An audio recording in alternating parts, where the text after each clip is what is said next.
আমাকে একজন লেখা পাঠাইছে, হুজুর আপনি কি দারুল উলুম, উনি এরকম লেখা পাঠাইছে যে আপনি তো দারুল উলুম দেওবন্দের কাসেম নানুতুবি রহমতুল্লাহ বানানো দারুল উলুম দেওবন্দের কি জানি নিয়মতান্ত্রিক ছাত্র না, তো আপনি কাসেমই লেখেন কেন?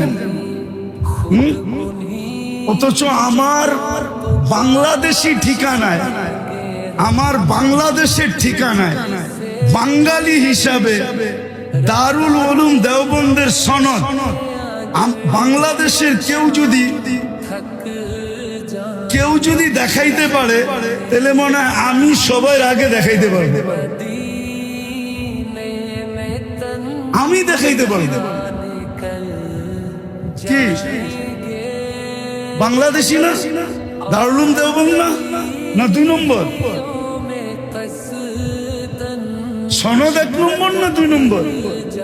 উনি লেখা পাঠাইছে আমাকে যে হুজুর আপনি তো কাসেম নানুতুবি রহমতুল্লাহ আলাইহির বানানো দারুল উলুম দেওবন্দের কি জানি শব্দটা বললাম নিয়মতান্ত্রিক ছাত্র না, আপনি কাসেমই লেখেন কি করে?